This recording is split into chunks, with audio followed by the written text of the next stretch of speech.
Alors, il est 10h58, on va commencer dans 2 petites minutes.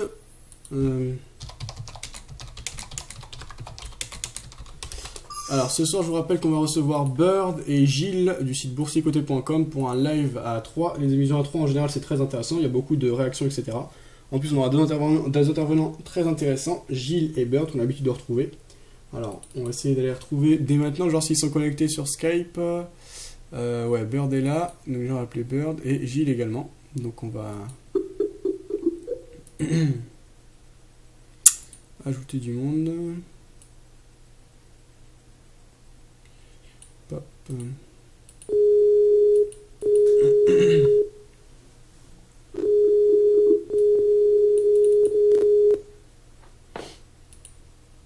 Oui. Ouais, Bird. Ouais. Ouais, ça va? Ça va et toi? Ouais, tranquille. On va commencer l'émission dans quelques instants, il est 17h59, donc on a encore une petite minute. Alors, Karim et Rewolf me confirment que le son et l'image sont ok, c'est parfait. Salut Bird, bonne semaine de trading pour toi, est-ce que tu as eu le temps de trader un peu? Non, en ce moment je suis en plein transition, déménagement, j'ai pas beaucoup de temps du tout, donc je trade pas du tout là. Ces derniers temps, vraiment c'était aucun trade. Ok, donc ça a été quoi ton dernier trade? Ça a été le trade de 20 pips que tu avais conseillé en direct, Ouais. justement lors d'une émission? Voilà, exactement. Ok, même le compte moyen terme, pas de position en cours? Non, rien du tout. Ouais, j'ai vu que tu avais fait un spot hier sur l'euro-dollar quand même, c'est lié à quoi? Lié au mouvement qu'on a eu? Ouais, voilà, c'est tout. Et puis en fin de compte, vu que même si je passe des alertes, je fais que des allers-retours, je sors, je rentre, je fais des visites. Quand t'es en déménagement, c'est pas évident de rester et puis de prendre des positions aussi quand t'es à tout moment mobile, j'aime pas trop quoi. En ce moment, je peux pas trop prendre des positions parce que je suis sans cesse dehors, dedans, donc pas évident. Ok. Gilles, est-ce que tu es avec nous? Allô Gilles? Alors Gilles, je sais pas si on l'a. Alors, Gilles, est-ce que tu nous entends? Alors apparemment il nous entend pas. 18h01, on va commencer tout de suite. Je vous prie de m'excuser, hein. On fait les petits réglages. Alors attends, je vais aller...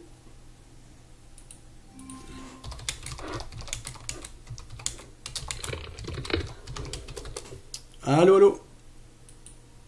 Toi Bird, c'est ok, tu m'entends toujours? Ouais, moi je suis ok, pas de problème. Ok, et Gilles?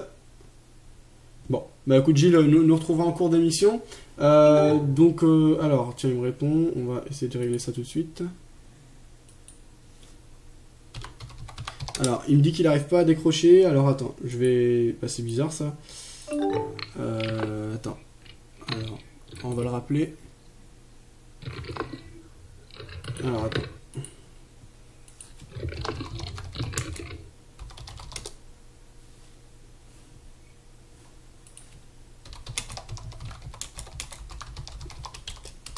Alors, je vous prie de bien vouloir m'excuser, hein. On va commencer rapidement. On a un petit problème de connexion avec Gilles. Bonsoir à ceux qui nous rejoignent, hein, sur le chat petit à petit. Salut Yael, salut Karim, salut Rewolf. Je vous rappelle que le championnat de trading se tiendra à partir de vendredi, donc ça c'est très bientôt. Du 1er au 29 octobre, il y aura 5000 € à se partager entre les 10 premiers. C'est entièrement gratuit, vous avez des liens d'inscription un peu partout. Là, vous voulez marquer championnat de trading sur Vidéo Bourse, vous pouvez vous inscrire. Demain après-midi, on se recevra 2 membres de l'équipe de XTB, qui est un broker courtier régulé qui travaille sur des produits un peu techniques, qui permettent de créer ses propres produits financiers avec des deltas, etc. Ils nous parleront de ça de manière un peu plus précise. Je les ai eu au téléphone, ça a l'air intéressant. Donc ça se passera demain de 15 à 16h et on essaiera de parler trading avec eux, avec des analyses techniques, etc. Donc on verra entre guillemets ce qu'ils ont dans le ventre. Ok, bah, tout le monde se connecte. Bon bah écoute, on va commencer sans Gilles. Bird. Toi, alors attends, c'est toi qui fais du bruit avec le clavier, Bird, ou c'est Gilles? Oh, c'est possible que ce soit moi. Ah ok. Parce que je savais pas si c'était Gilles qu'on entendait. Bon, c'est pas. Alors, on commence. Qu'est-ce que tu penses, toi, de l'accélération haussière qu'on a eu ces derniers jours sur l'euro-dollar, mais également ce que l'on a sur l'or? C'est un peu étonnant. Est-ce que tu as un avis? Est-ce que pour toi on va se calmer ou est-ce qu'on peut continuer comme ça? L'euro, à la limite, oui. Ça de la tendance, je vois quand même poursuivre. J'ai pas trop d'expertise là-dedans dans tout ce qui est moyen long terme, mais bon, Dès l'instant où on est dans cette tendance et qu'elle a l'air quand même assez bien prononcée, je le vois long toujours, dès l'instant qu'on reste dans cette optique haussière. L'or, il est haussier depuis des années, donc sky is the limit, donc ça veut dire qu'on peut vraiment on peut pousser jusqu'à des plus hauts à perpétuité sur l'or, parce qu'on sait que c'est une valeur qui se dévalue que très rarement, voire jamais. Ça me paraît haussier, et puis ça a pas l'air de s'arrêter, donc dès l'instant où on se retourne pas, les longs sont les bienvenus. Ok, donc c'est pour ça, entre autres, que tu as également proposé donc, cette vidéo hier, donc, où tu proposes de spotter uniquement les longs sur l'euro-dollar. Comment tu penses justement, sur quelle unité de temps tu penses te baser? Est-ce que tu penses vraiment attendre désormais un rebond, par exemple, là je suis en graphique en journalier, est-ce que tu penses attendre un vrai rebond vers les moyennes mobiles exponentielles, c'est-à-dire un retour de plusieurs centaines de pips, par exemple un retour vers les 1.33 pour éventuellement reprendre des positions acheteuses, ou est-ce que ça peut se faire également en intraday, donc dès que tu as des opportunités de rentrer à bon compte, tu rentres puisque tu vas dans le sens du mouvement de fond? Voilà, dans l'optique dans laquelle je serais plus en intraday en 15 minutes. Là, j'ai vraiment un support, une résistance, un support à 1,3576 et une résistance à 1,3637 qui sont pour moi des seuils importants, et leur traverse serait éventuellement un signal ou long pour une explosion à la hausse de la résistance, ou courte pour une cassure à la baisse du support. Mais c'est vraiment un range là qui se dessine en intraday aujourd'hui, que je spot et que j'attends de voir concrètement qu'est-ce que le marché a dans le ventre. Donc tant qu'on évolue dans ce range, je touche à rien, mais la sortie pourrait être intéressante étant donné qu'on est venu chercher plusieurs fois la résistance et plusieurs fois le support. Donc je pense que la sortie sera explosive en intraday. Ok, justement on est au seuil, hein, on est au niveau des 1.3637. Tu penses vraiment que ça peut être un seuil majeur? On a eu un pic au-dessus de ce niveau ce matin. Finalement, ça n'a pas accéléré, on voit qu'on a clôturé sous ce seuil. Est-ce que tu t'attendrais à la clôture? Est-ce que tu penses qu'on peut même le jouer en breakout? Je jouerai en breakout, mais j'attendrai quand même une percée plus franche. Donc la sortie là, des 1,3637, si elle se fait franchement, il y a un coup à jouer, je pense. Mais bon, si ça se fait pas avant 14 heures, je pense pas que je prendrai position. Après 15 heures, je prendrai plus position en tout cas. Tiens, alors. 15 heures chez moi, pardon. 15 heures, oui, dans 3 heures. Ok. Tiens, attends, il y a Gilles qui m'appelle au téléphone carrément, alors je réponds tout de suite. Allô Gilles? Ouais. Ok. Pas de problème. À tout de suite Gilles. Ciao. Ouais, donc c'était Gilles qui me disait qu'il a eu un problème avec son PC, qu'il est en train de rebooter, donc dès que c'est possible, il revient vers nous. Donc ok, merci Bird pour ces précisions. Justement sur l'euro-dollar, donc tu nous as donné la résistance, on va surveiller ça attentivement. J'ai représenté le support sur mon graphique, donc en rouge. C'est bien vers 1,3573 ou c'est un autre support toi que tu as repéré? J'ai pas bien entendu. 1,3637. Alors, non, au niveau de la résistance, ouais, ça j'ai compris. Au niveau du support, c'est à quel niveau? À 35,76, pardon. Voilà, oui, c'est ça, ouais. Donc c'est bien celui que j'avais repéré à quelques pips près, voilà. Donc toi, 35,67. Voilà, on joue à plus ou moins 3-4 pips de marge. Après, tout dépend des brokers. Alors, en effet, on a un vrai range qui se dessine ici. Là, on a un range quand même qui s'est établi. En général, d'après ce que tu avais dit auparavant, quand on commence à repérer un range, c'est qu'il est déjà trop tard. Tu penses donc que, d'après cette théorie, la sortie peut être assez proche? Là, tu penses que ça peut se jouer dans les prochaines heures? Oui, je pense que ça se jouera dans les prochaines heures. Maintenant, après, comme on sait que jouer les breakouts est un petit peu cavalier, donc un stop serré avec une explosion, si elle se fait pas, on sort. Hein. Si on va réintégrer les ranges, on coupe tout de suite, mais on joue l'explosion. On jouera plus l'explosion qu'autre chose en fait. Mais oui, concrètement là, tant qu'on reste dans le range, on est out, hein, parce que comme on l'a dit, jouer dans un range aussi, enfin même s'il est quand même, il y a combien là, il y a 70 pips. Ouais, non, dans le range, on reste en dehors du marché. Ok. Est-ce que tu privilégierais les prises de position à l'achat dans le sens de la tendance, ou est-ce que tu penses que si on sort à la baisse, ça va aussi exploser? Ah oui, ça peut exploser aussi à la baisse. Hein, y a pas en intraday comme ça, on pourrait, parce qu'on est quand même sur des plus hauts. Quand on regarde un petit peu le graphique en 4 heures, on voit quand même qu'on est bien haut. Donc une correction à la baisse, ça serait pas impossible du tout. Donc là même le short, je le prendrais concrètement. Ok. J'irai pas chercher gros par contre. Hein, on est sur de l'intraday, il fera quand même un chemin de 60 pips pour aller chercher le support, au moins 72, 75 pour que j'aille chercher la cassure, donc il aura fait un petit bout de chemin. Si je prends 20 pips sur ce trade, je sors, je suis content. Et je sortirai avec un stop loss égal à peu près 20 pips si on réintègre, si l'explosion ne se fait pas, on réintégrera le range, donc là, de l'instant, on va réintégrer, je couperai, donc vraiment, je cherche l'explosion, entre 20 et 30 pips. Ok, comment trader? Là, ça peut se faire très rapidement, on voit une belle pression acheteuse. Est-ce que tu penses qu'il faut placer un ordre en attente à un seuil précis ou attendre de voir le comportement des cours? Ouais, attendre de voir le comportement des cours. Là, je poserai aucun ordre stop. Là. Ok, aucun ordre stop, donc vraiment voir si explosion il y a en fait. Ouais, vraiment voir confirmation du marché, parce qu'on sait que les ordres stop, on va aller les chercher, bing, ça revient. On a eu un petit spikes même juste avant sur la résistance là, qui a été chercher un petit spikes. Tu vois là tu peux te faire sortir bêtement alors qu'il n'y a rien du tout à prendre, mais c'est des choses bêtes à ne pas faire. Donc vraiment attendre vraiment une confirmation des marchés, lecture des bougies, puis là après on prend une position sur l'explosion. Mais vraiment c'est des explosions qu'on cherche plus que les cassures proprement dit. Justement, sur ces spikes là, en fait, on se rend compte qu'on en a pas mal, hein, des petits pics qui viennent juste au-dessus oui, Qu'est-ce que c'est à ton avis? Est-ce que c'est des hedge funds ou des institutions qui viennent chercher les stop loss ou justement les buy stop pour faire de l'argent? Est-ce que tu penses? Non, je pense pas. Je pense que c'est juste des sortes d'attaques à la hausse qui fonctionnent pas. Donc on voit pas maintenant une sorte de succession d'ordres à la vente qui doit s'enchaîner sur la hauteur du spike et puis on repart aussitôt. En fait, je pense qu'on vient chercher ou des ordres limites ou des stop loss ou des take profit, mais c'est pas des attaques particulières. Je pense vraiment des seuils psychologiques qui ont été ou pré-entrés ou alors des petits spikes de tentatives qui avortent. Mais c'est vraiment je dirais pas des bruits de marché, mais c'est des coups à ne pas prendre. Ok, merci. Pour la précision, alors si vous avez des idées, des réactions par rapport à l'euro-dollar, notamment à court terme et par rapport au range que l'on vient de tracer et que vient de nous décrire précisément Bird, n'hésitez pas à le poster sur le chat, hein, comme d'habitude c'est ouvert, hein. Le nom de l'émission c'est Trader Ensemble à la base, donc le but c'est d'échanger. On a Karim qui nous dit « Moi j'aimerais bien qu'on monte jusqu'à 1.3850, 1.39 pour prendre un gros short sur le Fibo. Pourquoi pas, mais ça fait quand même long à 1.3850 avec tout ce qu'on a monté, il faudra encore monter 150 pips. C'est possible, on n'est pas à ça près après tout ce qu'on a monté, mais ça me paraît quand même assez loin. Même 200 pips, c'est vrai, parce que tu vises 38,50, donc on verra. Bonsoir à ceux qui nous rejoignent. MHZK, voilà. Karim, donc, qui nous dit merci. Des petits excès de marché, voilà, nous dit Karim. Oui, c'est exactement ça. C'est pas vraiment des bruits. Tiens, voilà, on est en train de franchir ta résistance. Ça va être intéressant. Là, c'est vraiment du live et du direct. On est à 1.3638. On va voir justement si l'explosion il y a.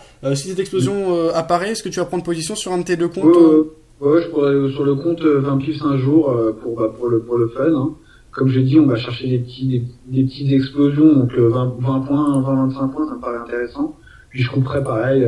Si on revient à l'intégrer, si l'explosion ne se fait pas à 20 pips, à peu près, même 15 pips, hein, si vraiment un petit mouvement si un mouvement de correction immédiate, j'irai pas tenter le diable. Donc vraiment c'est vraiment des explosions, donc ça se fait très rapidement. On peut appeler ça du scalping sur cassure, mais bon, c'est vraiment du très court terme et du rapide. Ok, on va voir ça. T'as dit que tu préférais pas placer le buy stop pour voir le comportement des cours, mais qu'est-ce qui te ferait prendre position? À partir de quel moment tu te dirais on a une explosion? C'est à une belle bougie acheteuse. Ok. Une clôture ou une bougie en cours éventuellement? Une clôture. Ah, donc obligatoirement, donc sur quelle unité de temps en fait t'attendrais cette bougie clôture? Là je suis en 15. Donc t'attendrais quand même 15 minutes avant de prendre la position? Ouais. Ok. Oui, donc on a prendre que 17 pips à la fin, mais je préfère. Ok, c'est une approche intéressante. C'est pas la même que la mienne, mais ça a sans doute des avantages. De toute façon, comme toute approche en trading, il n'y a que des avantages et des inconvénients. Tout est une question de compromis. En plus, je suis quand même placé pour donner des leçons parce qu'en ce moment, j'ai de mauvais résultats sur le compte. Bon, là, ça se redresse un peu. On a des bons résultats cet après-midi. Voilà, plus 41 € au niveau des positions en cours. Et on serait même à plus 50 s'il n'y avait pas les deux positions sur la S&P prises tout à l'heure, donc qui n'ont rien à voir avec la stratégie habituelle, mais je ne les regrette pas, je les assume complètement. Donc plus 42 €. Qu'est-ce que tu as pris sur la S&P, pardon J'ai pris le range horaire des 2 heures avant l'ouverture du S&P. On avait des plus hauts qui étaient marqués à 1143,26, des plus bas à 1136,98, et j'ai joué le breakout de ce. Donc j'ai encadré ce range par des buy stop et sell stop, et c'est le sell stop qui a été déclenché. on a accéléré à la baisse, puis on a réintégré le range. Mon stop loss est placé au-dessus de la résistance de ce range justement, donc pour le moment c'est mal orienté, on s'approche du stop loss, mais pas ça, c'est un petit peu dangereux parce qu'on sait que les premiers instants, l'ouverture du marché américain, c'est rempli de, je dirais pas de bruit, mais c'est rempli de folie qui anime l'ouverture des marchés. Donc ça, c'est quand même très cavalier ce que tu as fait. Je le conseille pas. Et fais attention avec ce genre de stratégie parce que tu vas voir qu'on fait quand même du haut bas pendant les premières heures de l'ouverture. C'est pas évident à trader ces moments-là. Et donc, est-ce que tu auras un range horaire Non, moi les ranges horaires, moi je veux pas du tout. Moi je range techniquement, mais au niveau des horaires, je fais pas vraiment attention. Donc c'est plus des ranges techniques proprement dit que des ranges horaires. Donc je fais pas attention aux heures réellement. Ok. Je le conseille pas vraiment parce que je l'ai testé pendant un petit moment, justement la stratégie de Sniper Forex que Forexman a beaucoup fait mention. C'est une stratégie qui oui est viable sur des périodes sur des laps de temps, mais qui coûte très très cher et qui en cas de mauvaise série est fatal parce que quand on prend triple position pour sortir en partiel, si on va chercher des stop loss 3-4 fois, c'est fini. On a la tête sous l'eau, on est dépassé, et donc le ratio gain-perte est catastrophique. C'est vraiment une stratégie très dangereuse qui fonctionne sur des moments où on a des forts moments de volatilité de marché, où les tendances sont très nettes. Mais comme on le sait, c'est rarement tout le temps comme ça sur les marchés. C'est vraiment une stratégie que je conseille pas aux gens en général. C'est vraiment dur en plus en termes de money management à gérer, cette sortie partielle, cette prise de position en triple. C'est vraiment très très très difficile sur le long terme d'arriver à faire quelque chose de correct. Ok, c'est sympa d'avoir des avis divergents, hein, comme toujours. Voilà, moi, sur Vidéo Bourse, c'est un peu ça la politique. On est ouvert à toutes les différents types d'approches. Je pense quand même que que c'est Forexman quand il nous a décrit. Je pense qu'il est quand même assez précis, etc. Donc je pense quand même qu'il y a réfléchi et il l'a mis en place, il l'a testé. Après, c'est sûr que c'est pas bon pour tout le monde et c'est pas une stratégie miracle non plus. Hein, ça, c'est clair et net. Non, du tout. Donc à suivre. Voilà, moi j'ai voulu le tenter cet après-midi. Bon, ça n'a pas donné de bons résultats. C'est peut-être que j'ai pas forcément pris le meilleur range possible. Alors tiens, j'ai Gilles qui m'appelle, mais alors attends, il faut que je l'appelle dans le cadre de notre conversation. Ce sera beaucoup plus simple. Alors je vais essayer de le rappeler encore une fois. Alors j'attends sa réponse. Désolé pour cette. Ouais, pas de problème. Allô, Gilles. Oui. Ouais, Gilles, tu nous entends. Ok, parfait. Bonsoir Gilles. Ouais. Bonsoir. Ça va? Ouais, désolé un peu pour le contretemps. Je sais pas ce qui s'est passé. J'ai été obligé de tout relancer. J'étais en train de préparer des trucs et tout a planté. Donc voilà. Ah, ok. On est en train de parler de l'euro-dollar sur lequel on va revenir un petit peu. Sur l'euro-dollar, on est en train de franchir des précédents plus hauts. On avait repéré un range en court terme, en intraday, en 15 minutes avec Bird. Quel est ton avis, toi, Gilles, sur l'euro-dollar suite à cette accélération haussière, à ces nouveaux plus hauts qui sont marqués régulièrement? Moi, j'ai détecté un trend montant donc sur l'euro-dollar. Là, pour moi, on est sur le haut du trend. J'avais mis ça sur mon analyse d'hier. Donc, personnellement, j'attends une consolidation avant de me replacer. La consolidation, elle pourrait mener les cours jusqu'à quel niveau, à ton avis? Alors là, je suis en train d'ouvrir mes graphes. Il me semble que c'était aux alentours des... Alors, de mémoire, je me crois que c'était un 34,40. On est à combien là? Actuellement, on est à 1.3637 précisément sur la résistance. 36,37, donc non, ça devait être celle d'avant, ça devait être un 35,10, je crois. D'accord, donc toi, au-dessus de 1.3510, tu ne rentres plus long? Non, parce que pour moi, le potentiel haussier est trop faible par rapport au risque baissier. D'accord, ok. Et qu'est-ce qui te fait dire ça en fait? Est-ce que c'est des indicateurs de niveau d'achat? Est-ce que c'est des comportements au niveau des bougies, en unité de temps précise? Oui, au niveau des indicateurs, moi je suis suracheté sur le stochastique et sur le RSI en UT 4 heures. Donc je suis sur le haut du trend.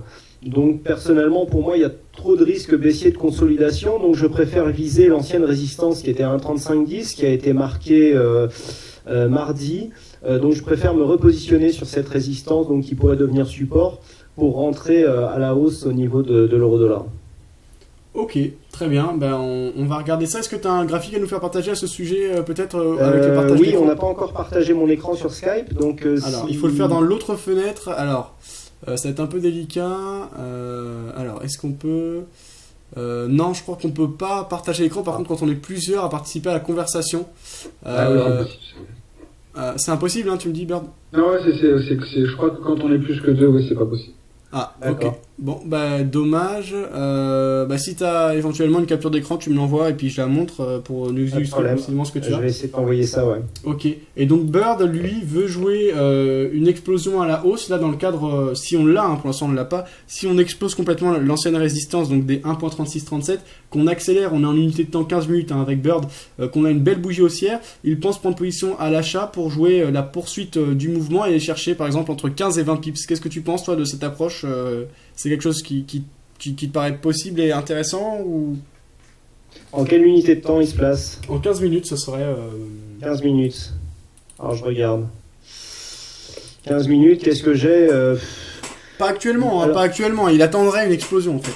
D'accord. Donc là, pour l'instant, on est dans un range horizontal, d'accord. On est à peu près là sous la résistance. Hein. Moi, je détecte une résistance à environ, on a un plus haut là, un 36-40 environ, entre 40 et 45. Là, on cote un 36-35 à l'instant. Ouais, si on casse le range, pourquoi pas. Là, à mon sens, quand je regarde mes indices, on serait plutôt en surachat aussi. Donc, sur cassure, pourquoi pas, mais le potentiel, le risque me paraît trop grand. J'aime pas rentrer trop sur ce genre de signal. Je vais te dire pourquoi. C'est parce que ça m'est arrivé de rentrer sur ce genre de signal et en fait de rentrer sur un plus haut et de me prendre le retournement dans la gueule. Donc, j'aime pas trop rentrer sur ce genre de configuration personnellement. Ok. Bird, tu as une réaction par rapport à ça? Est-ce que tu penses que c'est risqué ou pas de rentrer sur des plus hauts et peut-être des plus hauts et en tout cas des zones surachetées? Il a pas tort techniquement, c'est certain que là on est très très haut. Comme j'ai dit, l'explosion à la baisse, je la prendrais pareil, en dessous des 35-76 chez moi. Mais comme j'ai dit, l'explosion, étant donné que c'est vrai qu'on est quand même très haut, j'irai pas chercher de gros, je cherche vraiment une explosion de volatilité au-dessus de cette zone-là. Donc, pour l'instant, elle est pas effective, donc elle n'existe pas.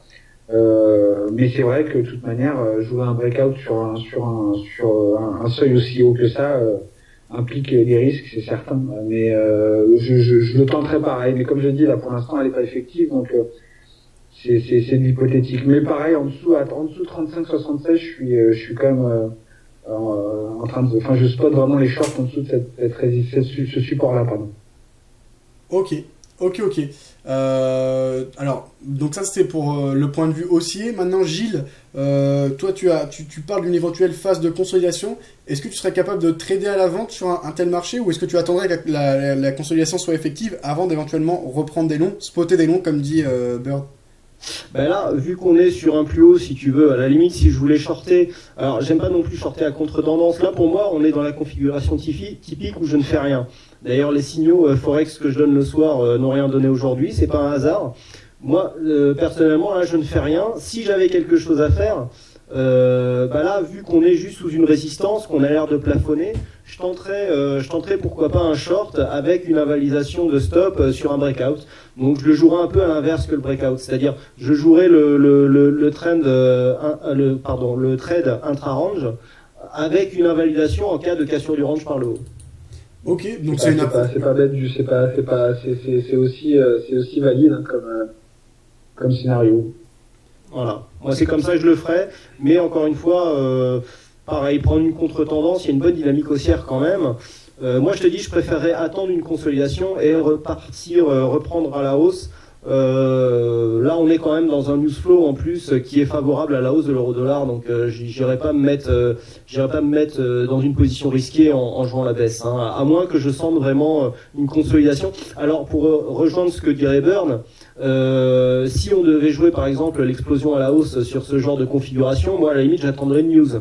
Avec une news, un bon chiffre mauvais pour les Américains ou bon pour l'Europe, à la limite pourquoi pas. Non, c'est l'inverse d'ailleurs. Mais bon, sur une news peut-être je tenterais d'aller chercher, parce que sur une news on a un surplus de volatilité, donc je tenterais d'aller chercher quelques pips effectivement à la hausse. Mais sans ce genre de catalyseur, non, je m'y risquerais pas.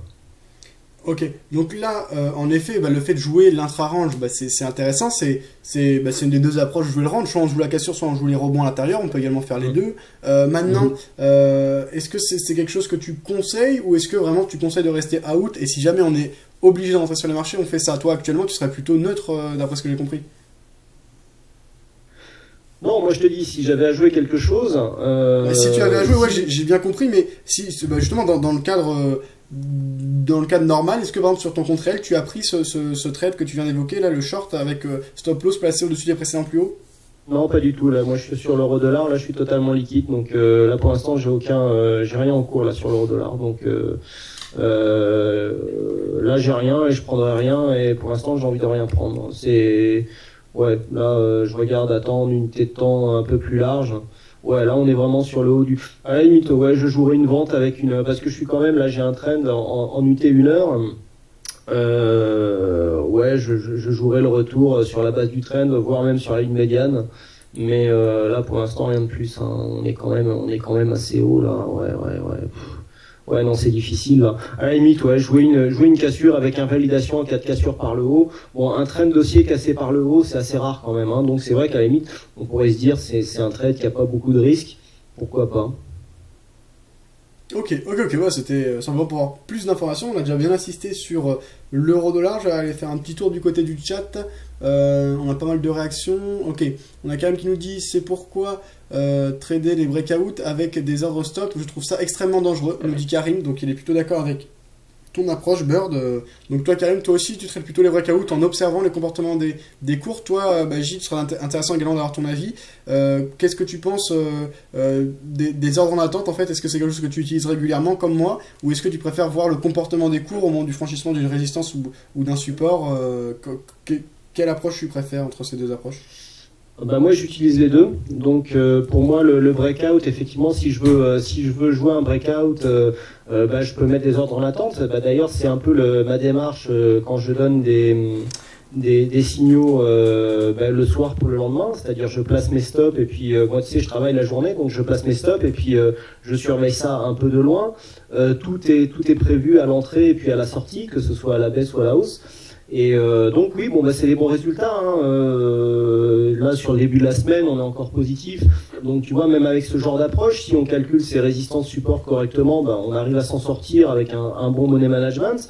Et puis alors si je dois rentrer, j'aime bien placer des ordres en avance quand même. Alors un ordre stop, oui, ça peut le faire. Sinon, si j'ai loupé par exemple le breakout, je peux attendre le retour en fait sur la zone de break pour prendre en fait la continuité du mouvement. Ça m'arrive aussi de jouer comme ça et là effectivement j'aime bien me placer manuellement. Dans ce genre de configuration, c'est préférable. Au moins, si on voit qu'on peut encore gagner 2 ou 3 points sur le point d'entrée idéal, c'est toujours pas mal. Mais bon, des fois, à trop vouloir attendre, on loupe un peu le train et puis on le voit partir et puis on monte plus dedans. Donc, c'est à double tranchant. Moi, j'utilise les deux, honnêtement. Ok, très bien. Merci pour cet avis. Bird, est-ce que tu as une autre paire ou un autre produit qui te paraît intéressant à trader ou à étudier Ouais, t'as le même genre de configuration, mais un peu plus sympa. Enfin, sympa. Un peu plus séduisant sur le câble. Donc, moi, j'aurais, par contre, là, on est en train de la franchir, donc là, vraiment, je spot de très très près. On est sur un micro-range entre 1,5810 et 1,5780. Ouais, 1,5780. Et là, on est actuellement à 58,15 et j'attends la prochaine bougie pour voir pour éventuellement prendre position. Donc là, je suis vraiment sur un spot long sur le GBP/USD en attente de position sur la même configuration. Un stop loss serré et un take profit serré aussi pour prendre l'explosion la petite du micro range sur le câble en 15 minutes. 15 minutes toujours, ok. Donc, alors là, c'est vraiment... Bon, on voit la résistance, hein, elle est effective et moi, je l'aurais plutôt repéré justement à 1,5815. Toi, tu me dis 1,5810. Pourquoi 1,5810 Je regarde par exemple là les bougies d'hier à 15h30, elles étaient justement à 1,5815. Ouais, non, c'est parce qu'en fait, c'est quand on regarde un peu dans le passé, on est venu quand même plusieurs fois chatouiller cette résistance-là pour l'exposer plusieurs fois.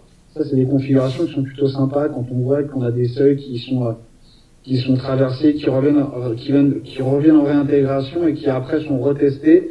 Donc c'est vraiment sur le passé que j'ai remarqué ça plus que sur le micro-range là, parce qu'il est un petit peu de toute manière difficile à ceinturer, parce que les mouvements à l'intérieur de ce petit range sont assez amples, donc il est pas facile à cintrer ce range. Donc j'ai préféré regarder un peu plus loin dans le passé, et puis ce seuil là, un 58-10 me paraît intéressant.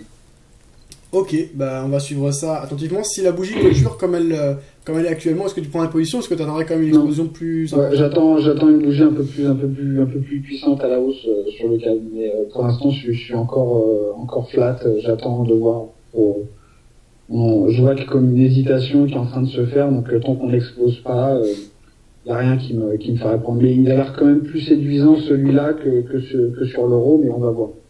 Ah là, tout à fait, ouais. Toi, Gilles, tu serais d'accord avec cette approche et le trade Alors, ouais, là, moi, je suis beaucoup plus séduisant, comme dit Burn. Alors, moi, j'aurais plus, au niveau des valeurs de résistance, je serais plus d'accord avec toi, Fabien. Moi, je serais plus un 58-15. En plus, il y a une chose qui me plaît bien sur ce graphe, c'est qu'on a une formation de triangle ascendant. Avec une ligne justement de cassure à 1,5815. Là d'ailleurs sur cette bougie, moi je suis en UT5, sur cette bougie on pourrait casser. On redescend, bon, faut voir, mais ouais, le triangle ascendant, en plus là on aura un potentiel haussier de 25 pips chez moi, non 35. Donc ça pourrait être pas mal. Bon là on redescend un petit peu, tester la ligne de support haussier. Pourquoi pas, tiens je vais la tracer pour voir ce que ça donne des fois qu'on invalide, mais hop, ça y est on est en train de la casser, bon ben voilà, trop tard, mais tant pis, triangle ascendant invalidé, donc pour l'instant on prend rien du tout et puis on attend que ça se passe. Ok, celle-là tu aurais pu la jouer avec un buy stop placé au-dessus de la résistance horizontale? Oh oui, tout à fait, oui, c'est tout à fait possible ça. Ce genre de choses, oui, avec un potentiel comme ça, 35 pips, ouais, c'est jouable ça, hein. Tu mets un stop à 20 pips, ouais, c'est 20 pips, ça nous donne quoi, 85, ouais, ça peut être sympa ça. Non, pips, non, ça fait 95. Oui, non, ça peut être bien ça, ouais. Ok. Tu nous parles d'un objectif de 35 pips, tu le calcules comment cet objectif? C'est par rapport à un seuil technique important, c'est quel pic Non, bah, en fait je prends au début en début de formation du triangle ascendant, je regarde la plus grande amplitude qui est de 35 pips, puisqu'on est passé sur la bougie, moi j'ai la bougie à 15h05, je suis en unité de temps 5 minutes. Alors par contre je suis peut-être en GMT, si tu veux suivre, ouais je suis en GMT. Donc de 15h05 j'ai donc ma résistance à 1,5815. Ensuite j'ai j'ai deux bougies qui me font un plus bas à 15h25 et 15h45, donc qui me font des plus bas sur quasiment la zone des 1,5780. Donc 80 à 1,5815, on a 35 pips. Donc si la figure est valide, je prends ces 35 pips que je reporte en fait sur le point de cassure, donc ce qui nous donnerait un objectif théorique à 1,5850. Ok, très bien, on suivra ça attentivement. Là on a un retour des acheteurs, on a quand même une pression qu'on sent, on a eu des vendeurs et tout de suite on a une bougie qui se reprend, on a une onde qui apparaît ici en 5 minutes et une pression acheteuse, donc on va suivre ça attentivement. Simplement pour information, dans le cadre d'un triangle, bon là c'est un triangle ascendant, mais dans le cadre d'un triangle classique, au niveau de l'objectif, c'est quoi en fait l'objectif théorique? Est-ce que c'est donc la différence entre le plus haut et le plus bas du triangle, donc c'est-à-dire la base du triangle, ou est-ce que c'est le retour vers les plus bas par exemple du triangle dans le cadre d'une sortie à la baisse? Ah non, alors tu as deux choses. Tu as le triangle, alors triangle ascendant, triangle descendant, donc c'est la même chose sauf que tu retournes la bête. Le triangle symétrique, c'est une figure pour moi de continuité, donc tu prends la plus grande amplitude, donc le plus grand aller-retour, qui normalement doit se faire dans le sens inverse de l'entrée de la figure, et que tu reportes au point de cassure, donc par rapport à la cassure, donc si c'est un triangle symétrique qui est dans lequel on entre par le bas, tu prends la première amplitude que tu reportes donc à la hausse pour calculer ton objectif haussier. Par contre, alors il y a un point particulier qui est souvent confondu avec un triangle, c'est le fanion. Alors justement, le fanion, t'en as un beau sur la paire euro-dollar. Si tu vas sur mon site au niveau de l'analyse euro-dollar, tu dois pouvoir la voir. Si tu veux dans voir quelle ce que je unité de t'explique, temps voilà, attends, je vais voir ça, ok. Hop, boursicoté.com. J'ai mis des couleurs hier pour que ce soit plus visible. Donc normalement, on devrait l'avoir correctement. Dans quelle partie je vais pour avoir ça? Alors attends, bouge pas, tu vas dans Forex, analyse euro-dollar. Ok. Voilà. Alors, est-ce que tu vois... Ouais, voilà. Alors là, on le voit pas trop, mais si on réduit l'unité de temps, on le voit bien.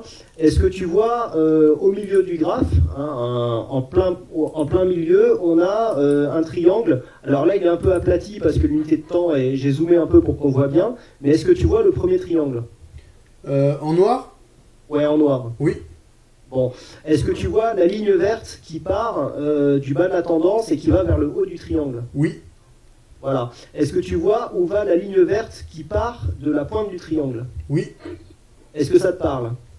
Non, pas du tout. Enfin là, c'est une sorte de zigzag, c'est-à-dire que ça suit la tendance, ça permet de suivre les vagues. En fait, ça c'est un fanion, c'est-à-dire que tu n'as que 2 points de contact sur la résistance baissière et 2 points de contact sur la résistance haussière. C'est un triangle qui est très rapide. Et dans ce cas-là, on a un fanion, c'est une phase de consolidation suite à une tendance très marquée. Et là, l'objectif, en fait, c'est pas l'amplitude de la base du triangle, c'est l'amplitude de la tendance qui a précédé la figure.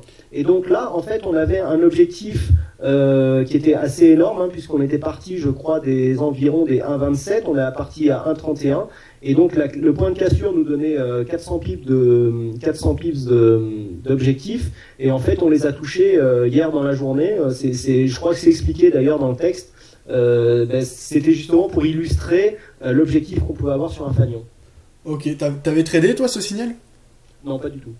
Et pourquoi Parce que tout simplement, je l'avais pas vu sur le coup. Donc j'avais vu, en fait au début je l'avais pris pour un triangle et quand j'ai vu après la sortie qu'on avait eu que très peu de points de contact et j'ai dit merde c'était un fanion, mais on était en fait quand je l'ai vu, on était à 1,34,20 environ, tu vois, juste après la première sortie qui a été on était sur le premier haut du range bleu que j'ai défini là sur l'analyse.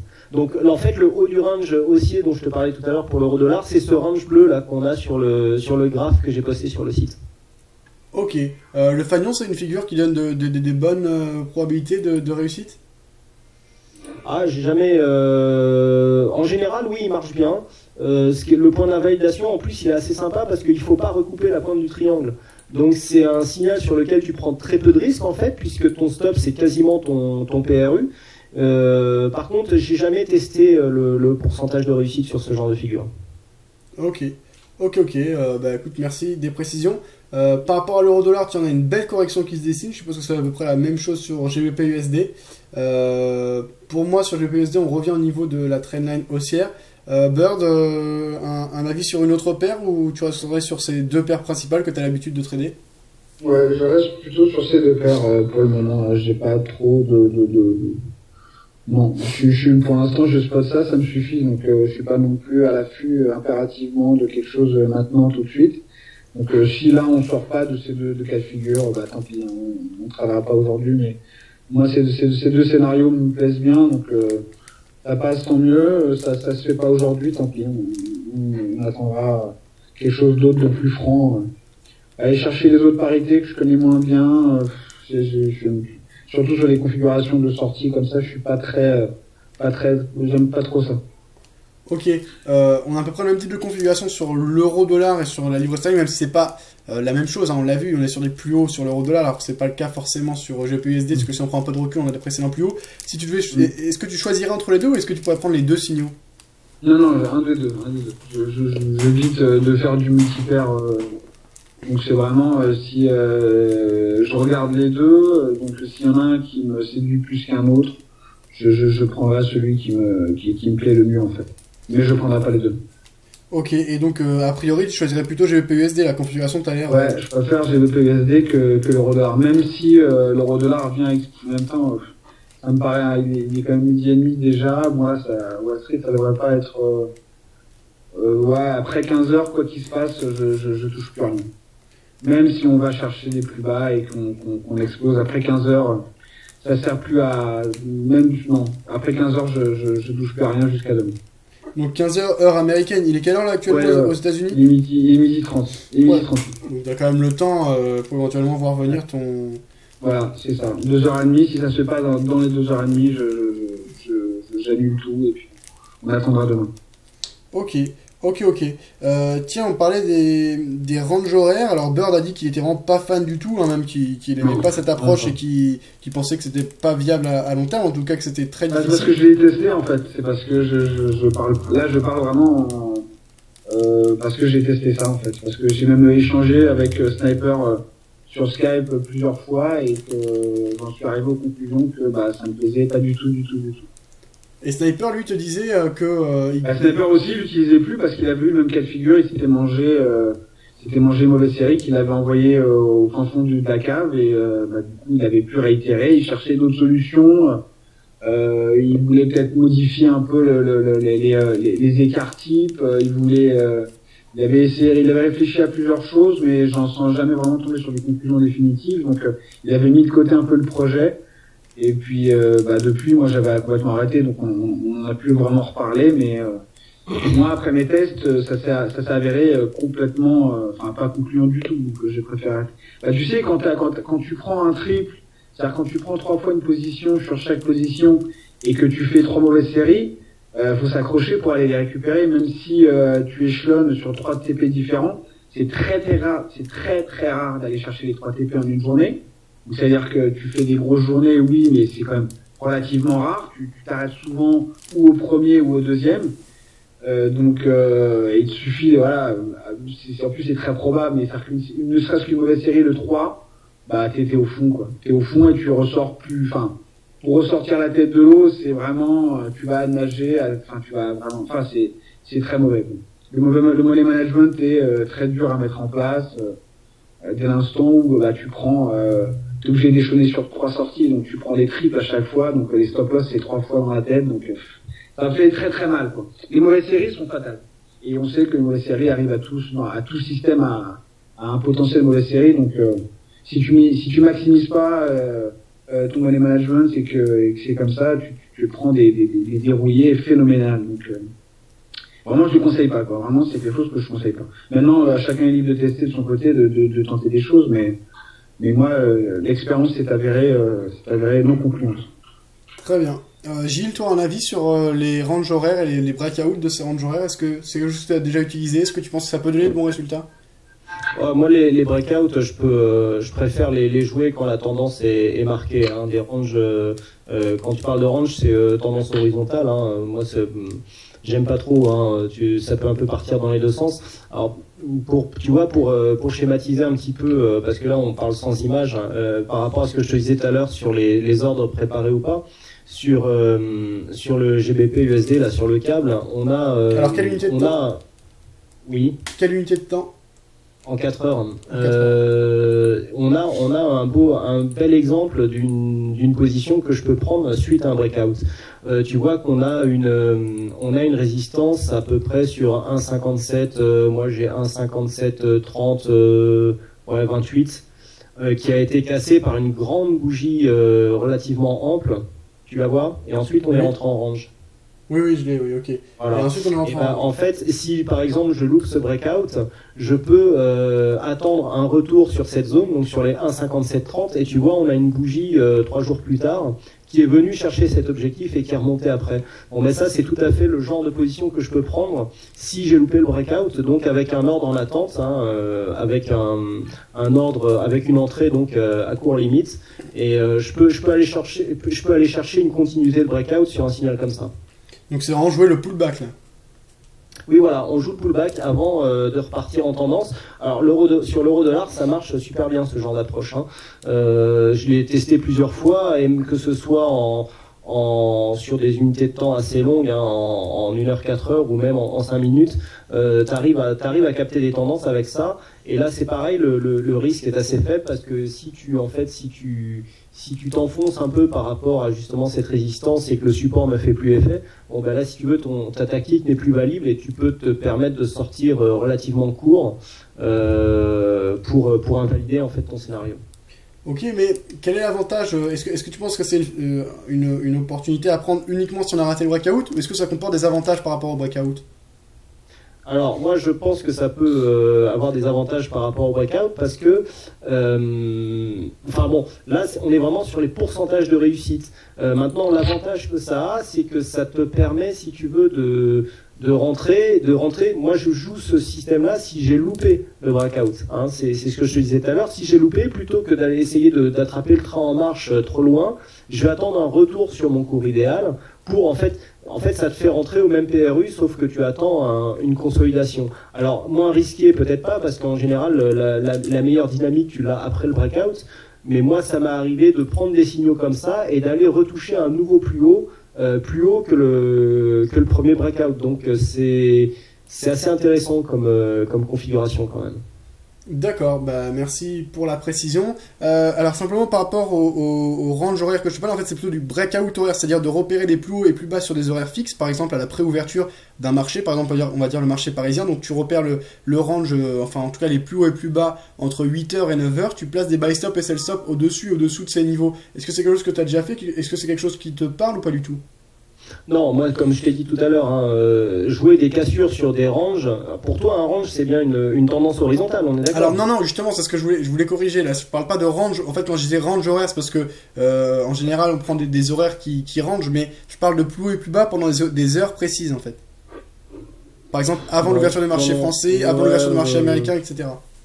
Non, je joue pas trop ce genre de choses. Moi, quand je joue des breakouts, c'est vraiment dans les tendances marquées, hein, tendances haussière ou baissière marquées.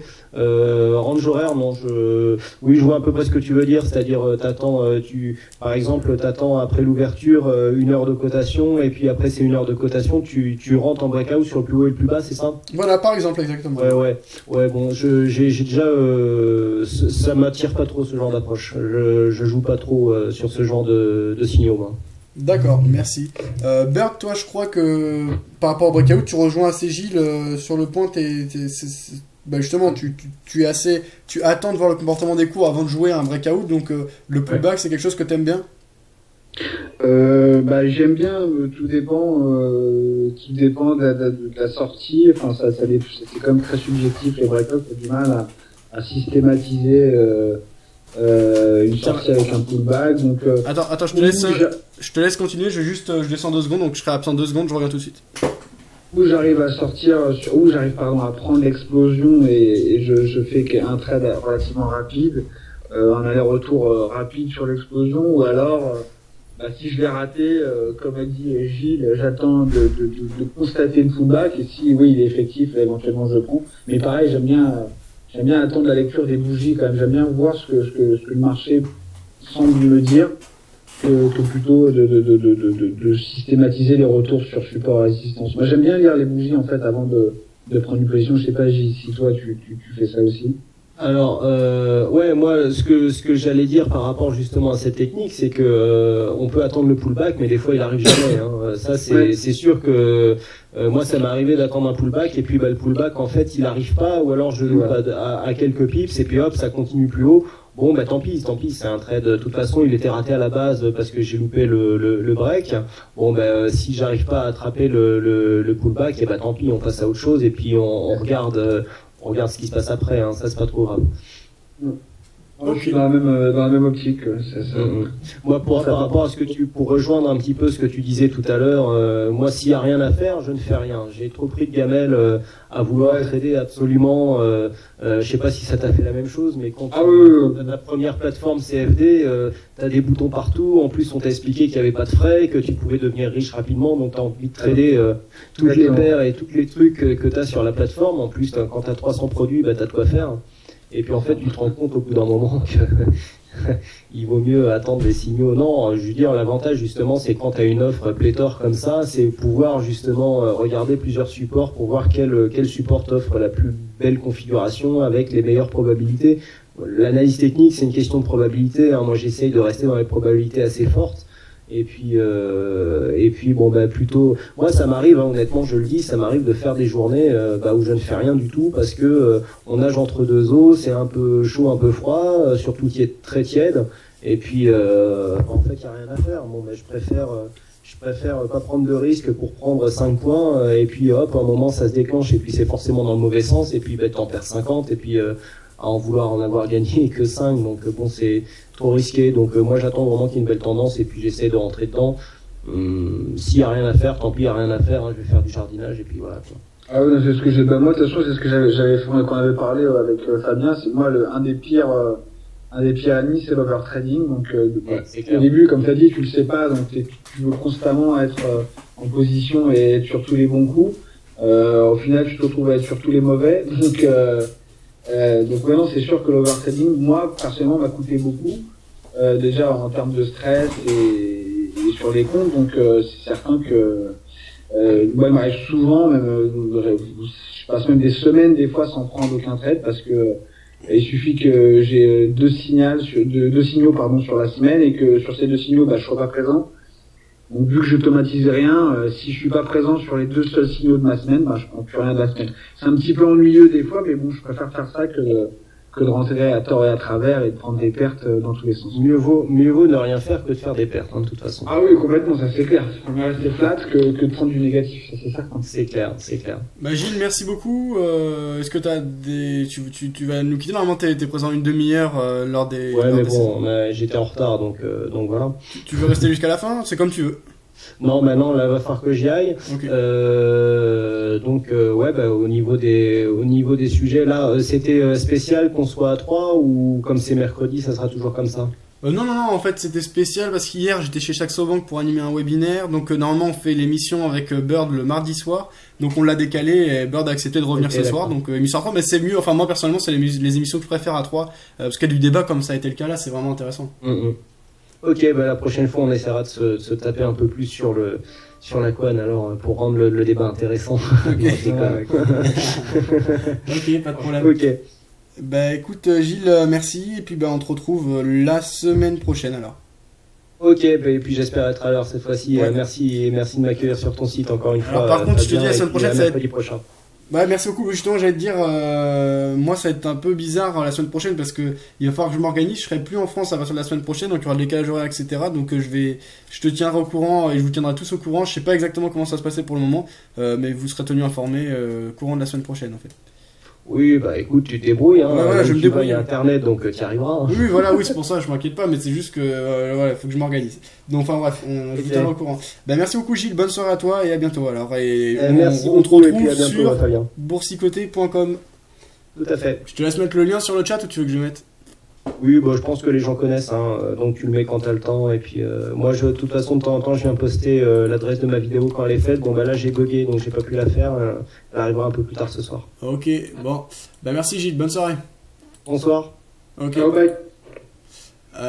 Voilà, donc on a quitté Gilles, donc c'est intéressant de voir que finalement Gilles, qui est un trader quand même expérimenté, te retrouve sur pas mal de points. On l'a vu notamment dans le cadre de l'overtrading et également dans l'étude des breakouts et dans les avis sur plusieurs sujets. C'est intéressant. Est-ce que tu penses finalement au bout d'un moment, quand on arrive à avoir une certaine expérience sur les marchés, on se rend compte de certaines choses, de certaines généralités d'une manière subjective, on va dire? Ouais, c'est certain qu'au bout du compte, quand on arrive tous à peu près au même, quand on passe le même nombre d'heures, je pense, à regarder les graphes, on arrive tous plus ou moins aux mêmes conclusions, parce que de toute manière, le marché est le même pour tout le monde, donc il suffit juste, d'avoir passé du temps et d'avoir essayé des choses pour arriver tous à peu près aux mêmes conclusions, donc ça m'étonne pas du tout, et puis comme je t'ai dit, le marché est le même pour tout le monde, donc c'est un petit peu normal aussi qu'on se rejoigne un petit peu en bout de ligne. Ok, Ok. Alors, il y a eu quelques réactions sur le chat par rapport à ce qu'on avait dit. Alors, je vais revenir au qu'on avait vu. Donc, ça, Karim, des petits essais de marché. C'est pourquoi trader les breakouts avec des ordres stop, je trouve ça extrêmement dangereux. Rentrer short sur cette résistance paraît plus viable. Donc, Karim, lui, sur l'euro-dollar, il nous parlait de l'euro-dollar, était plutôt short sur euro-dollar. Donc, toi qui voulais trader l'explosion, qui n'a pas eu lieu, alors elle peut arriver par la suite. Hein, on voit qu'on a un regain d'intérêt des acheteurs. Est-ce que le scénario serait toujours valide là si on avait une grosse bougie haussière? Tu serais tant qu'on explose avant 3h l'après-midi, moi je serai dessus aussi bien sur support que sur résistance. Maintenant, comme je t'ai dit, après 3h, je toucherai plus à rien parce que pour les 2 dernières heures qui restera, ça sera de la consolidation. On n'aura plus vraiment de mouvement. Donc si ça se passe avant 3h, c'est sûr que je serai dessus. Ok, bah quitte à prendre ma perte, mais je l'assume complètement parce que je le spot ce seuil-là, donc on verra bien. Ok, ça va être intéressant, on va suivre ça. Pour ces 7 dernières minutes d'émission, on a Karim qui nous dit rentrer short, ok. Après, la tendance est folle, donc faut peut-être mieux se méfier. Oui, c'est vrai qu'à partir du moment où on va rentrer short sur l'euro-dollar, on sera contre tendance. Qu'est-ce que tu penses sur des trades contre tendance, Bird? Est-ce que c'est quelque chose qu'on peut se permettre quand on a des excès comme ça semble? On peut se permettre sur des petits horizons de temps, pardon, des petits ratios. Donc aller chercher 20 pips à contre tendance, d'autant plus quand on est sur des plus hauts comme ça. Ça me paraît plutôt voire même sensé parce que c'est certain que là on est quand même très très haut sur l'euro-dollar, donc le voir corriger serait pas du tout anormal. Donc là oui, après c'est sûr que si je te dis oui je vais shorter, je vais chercher 100 pips, là je vais avoir un peu plus de mal, je vais nager à contre-tendance avec un objectif qui est assez loin, donc ça me paraît dur. Mais par contre aller chercher du 20-30 pips à contre-tendance sur des plus hauts comme ça, sur des explosions d'autant plus, c'est pas du tout choquant, hein. Comme je te dis, faut modérer un peu ses envies. Quand on est à contre-tendance, on va pas chercher des grosses choses non plus. Et puis les stops aussi, pareil, hein. Les TP sont serrés, les stops sont serrés, donc on est vraiment sur des petits mouvements de correction. Ok. Donc ensuite, on a quand même qui nous dit oui, obligé, en 5 minutes, j'attends que ça sorte une petite bougie rouge et ensuite je rentre. Là, il nous parle de breakout. Donc Karim aussi attend plutôt un pullback ou un petit signal à contresens pour jouer les cassures en 5 minutes. Pourquoi pas. Karim nous dit parce que la première impulsion est souvent juste un pic, tu te manges un faux breakout. Oui, ça arrive, hein, les faux signaux. Tout le temps. Ça, c'est pour ça que sur les ordres stop c'est dangereux, c'est parce que tu te manges les spikes à tir à l'ego en fait, parce que c'est vraiment c'est ce qui arrive, on va dire, beaucoup plus souvent qu'une vraie cassure. Donc si tu arrives à filtrer les spikes justement en couplant avec une lecture de bougie, t'es déjà un peu mieux. Mais bon, ça n'empêche pas que tu peux prendre un retracement dans la tête facilement. Mais bon, déjà au moins t'auras enlevé le facteur spikes et tu auras un petit peu filtré, on va dire, plus ou moins ta sortie. Et est-ce qu'il y a un moyen de filtrer les spikes justement dont tu nous parles? C'est la lecture des bougies, hein, c'est tout. C'est quitte à prendre un peu plus haut que ce que tu voulais prendre, mais au moins être sûr d'aller chercher. Et puis pareil, faut pas non plus être trop gourmand, hein. Faut pas. Oui, en tendance, tu peux te permettre d'aller chercher des choses un peu plus hautes, mais moi les breakouts au-dessus de 30 pips, après oui, tu peux placer un stop loss à break-even et jouer une poursuite comme ça qui arrive de temps en temps, vraiment des grosses explosions de 100 pips, mais bon. Quand on voit sur des ranges comme ça, parce que le range il a déjà une amplitude de 50 pips, donc ça veut dire qu'on aura déjà fait 50 pips dans un sens, il en fera pas, enfin c'est rare qu'il refasse 100 pips en supplémentaire sur sortie, donc faut pas non plus être trop gourmand, faut pas être trop greedy, faut jouer les petites explosions en fait, c'est ça les sorties comme ça, tu joues une petite explosion, tu prends ton 20-30 pips et tu sors, et puis si on se retourne de 20-30 pips, bah tu sors pareil, donc c'est vraiment à la quête de l'explosion, quoi. Ok. Et est-ce que jusqu'à maintenant, tu as réussi à trouver une solution pour filtrer justement ces... Le filtre, c'est la lecture des bougies, comme je t'ai dit. Et donc, est-ce que tu as réussi à avoir une lecture des bougies suffisante pour justement filtrer les breakouts et les faux signaux? Ah ouais, moi je prends clôture de bougie, grosse bougie acheteuse, je suis dessus, quoi. Là par exemple, on casse à 36-37, j'attends la fin de bougie pour voir ce qu'elle est. Si elle me plaît pas, je vais attendre la prochaine. Tant pis. Ok. Quitte à prendre 10 pips plus haut, mais vu que je vais chercher 20 pips, tu vois, c'est des traps qui se font en surexplosion, donc c'est des traps qui durent très peu de temps. Hein. C'est vraiment faut être là, quoi. Faut vraiment être là, il faut avoir le doigt sur la souris et être capable de sortir et de rentrer rapidement. Donc là, on n'est pas loin du scalping. Hein. Ouais, ok. C'est Donc, vraiment de l'explosion courte, volatile, et puis basta. Tu cherches pas les mouvements, tu cherches pas l'amplitude, là tu cherches le cache rapide et efficace. Et tu sors rapidement et efficacement, aussi bien en gain qu'en perte. Faut pas avoir peur de sortir, hein. Faut surtout pas avoir peur de couper. Surtout pas garder une position, aussi bien négative. Enfin, je parle surtout négatif, parce que moi après, comme je t'ai dit, ce que tu peux faire, c'est qu'on explose de 20 pips, t'es positif de 20 pips, tu dépasses ton top-up à break-even, si t'es un petit peu gourmand, mais bon. Pareil, avec un tech profil, il va pas non plus penser que tu pourras aller chercher des grosses choses sur des ranges comme ça, mais bon, il faut chercher l'explosion, c'est surtout ça, moi je pense qui fonctionne bien, c'est l'explosion rapide et la sortie rapide. alors par contre, sur ce type d'approche, il faut un bon broker. Parce qu'en général, quand Ah on a oui, des périodes de forte oui. volatilité, quand t'as pas le bon broker, bah ça comment ça s'appelle, du slippage, donc ça des glissements en fait, donc t'es pas exécuté correctement, etc. Comme on l'a vu, l'autre jour, j'avais voulu prendre le trade chez AvaFX, j'étais décalé de plusieurs pips. Après, je l'ai clôturé rapidement parce que ça me saoulait, j'ai pas respecté mon objectif. Je veux dire, à partir du moment où ton broker te gruge de plusieurs pips, c'était quand même. De toute manière, il faut un bon broker quoi qu'il arrive, donc, mais là encore plus, oui, c'est certain. Mais c'est sûr que si ton broker c'est une catastrophe et qui te donne des spreads horribles et qui te slip des positions de 10-15 pips, faut oublier tout de suite. Mais bon, ça se fait relativement facilement vu que tu prends en clôture de bougie, tu vois, t'es pas non plus avec un broker correct, ça se fait facilement.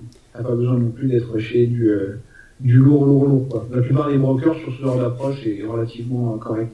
Ok, toi t'es chez qui en ce moment pour trader ce type de Moi je suis Forex Place en ce moment. T'es chez Forex Place et l'exécution est ok? Ouais, l'exécution est ok pour l'instant, mais bon, pareil, ça peut arriver que ça soit un petit peu lent, mais c'est plutôt anecdotique. Et qu'est-ce qui t'a motivé à aller chez Forex Place justement? C'est parce que je voulais passer en micro-lot sur une vision plus long terme et l'ordi me plaisait, donc Ok. j'ai bien aimé. Puis la variété aussi des produits m'intéressait. Ok, bah écoute, merci beaucoup Bird, on va terminer là-dessus, il est 18h59, si vous avez encore une ou deux questions, n'hésitez pas sur le chat à les poser à Bird, sinon je pense qu'on a fait le tour de ce qu'il y avait à dire. Je te souhaite une bonne soirée, donc en ce moment avec ton déménagement, etc., les projets c'est un peu mis de côté au niveau du site, etc.